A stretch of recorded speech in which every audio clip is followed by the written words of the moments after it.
8ই August বিনা অনুমতিতে cycle মিছিলের অভিযোগে চিকিৎসক পুণ্যব্রত গুণ ও তমনাশ চৌধুরীকে ঠাকুরপুকুর থানা নোটিশ পাঠায়। দুদিনের মধ্যে হাজিরার কথা বলা হয়েছিল এবং হাজিরা না দিলে গ্রেপ্তারের হুঁশিয়ারিও দেওয়া হয়। তবে যে তথ্য ইতিমধ্যেই সামনে আসছে যে চিকিৎসক পুণ্যব্রত গুণ এবং তমনাশ চৌধুরী তারা আজই হাজিরা দেবেন। আরো বিষয় আমরা জানবার চেষ্টা করব। আমাদের প্রতিনিধি সরাসরি সন্দীপ সরকার রয়েছেন এই মুহূর্তে। সন্দীপ, দেখো, গত পরশুদিনের তারিখে দুই চিকিৎসক তমনাশ চৌধুরী এবং পুণ্যব্রত গুণ তাদেরকে নোটিশ পাঠানো হয়েছিল ঠাকুরপুকুর থানার তরফে। যে ধারাগুলি দেওয়া হয়েছিল তাতে জনগণের অসুবিধা করা, আইন অমান্য, সম্মিলিত অপরাধ এবং জাতীয় সড়ক আইনের 8 বি ধারাও দেওয়া হয়েছে এফআইআরে। এবং তাতেই তাদের দুজনকে নোটিশ পাঠানো হয়। তার সঙ্গে ডক্টর পুণ্যব্রত গুণের গাড়ির চালক প্রভু রজক এবং আরও এক গাড়ি চালক, মোট 4 জনকে নোটিশ পাঠানো হয়েছিল। 48 ঘন্টার মধ্যে হাজিরা দিতে বলা হয়। এই 48 ঘন্টার সময়সীমা আজ শেষ হচ্ছে। দুই চিকিৎসক তারা হাজিরা দেবেন বলে এসেছেন। তমনাশবাবু, আপনারা কি সিদ্ধান্ত নিলেন? আজকে হাজিরা দেবেন থানায়?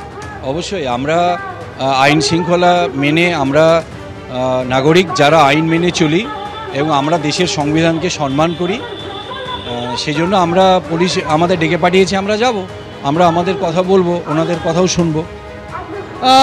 এইভাবে হঠাৎ করে নোটিশ, কি অপরাধ বলেছে পুলিশ? আমরা তো যে নোটিশ পেয়েছি তার থেকে এটা মনে হলো 8 তারিখে যে সাইকেল মিছিল হয়েছে, যেটা পুলিশ আমাদের সাথে অত্যন্ত সহযোগিতা করেছিল, মিছিলটি খুব সুষ্ঠুভাবে হয়েছে, কোনোরকম কোনো সমস্যা হয়নি। সেই মিছিলের কারণে কলকাতা শহরের কিছু কিছু রাস্তায় নাকি মিছিল করা যায় না, সাইকেল মিছিল করা যায় না, সেই কারণেই তারা আমাদের কাছে নোটিশ দিয়েছেন যে আমরা আইন ভঙ্গ করেছি। আসলে আমরা তো আইন ভঙ্গ করিনি, দেশের আইন প্রতিবাদ করার অধিকার দিয়েছে।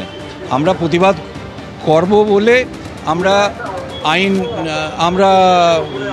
সাইকেল মিছিল করেছি। এখন সাইকেল চালানো যাবে না যদি এইটা অপরাধ হয়, প্রতিবাদ করতে পারি কিন্তু সাইকেল চালিয়ে করতে পারবো না যদি এইটা অপরাধ হয়, সেটা আমরা জানতে চাইব। এটা কি প্রতিবাদের খেসারত?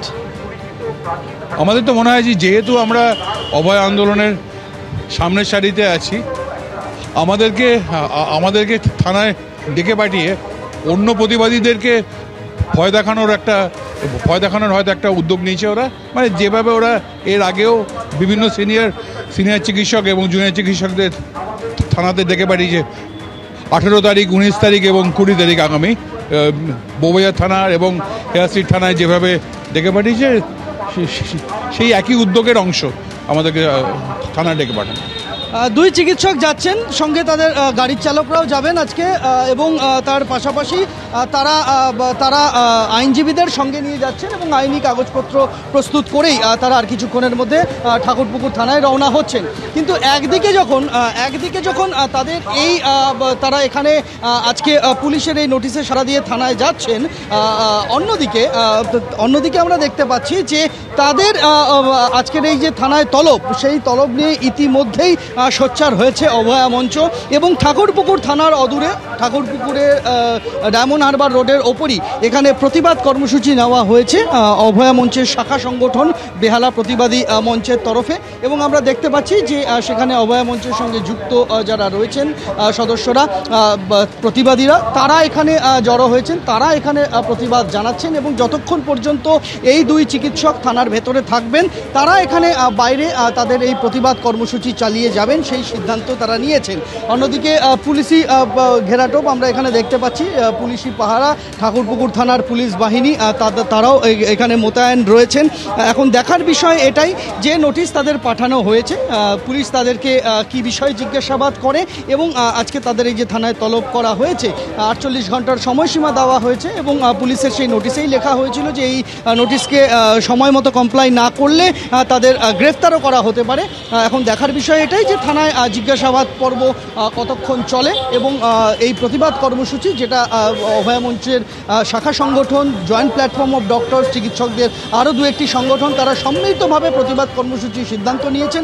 যতক্ষণ পর্যন্ত এই দুই চিকিৎসক থানায় থাকবেন, সওয়াল জবাবের মুখে থাকবেন, ততক্ষণ তারা এখানে প্রতিবাদ কর্মসূচি চালিয়ে যাবেন, সেরকমটাই কিন্তু সিদ্ধান্ত নেওয়া হয়েছে অভয়া মঞ্চের তরফে। ধন্যবাদ সন্দীপ।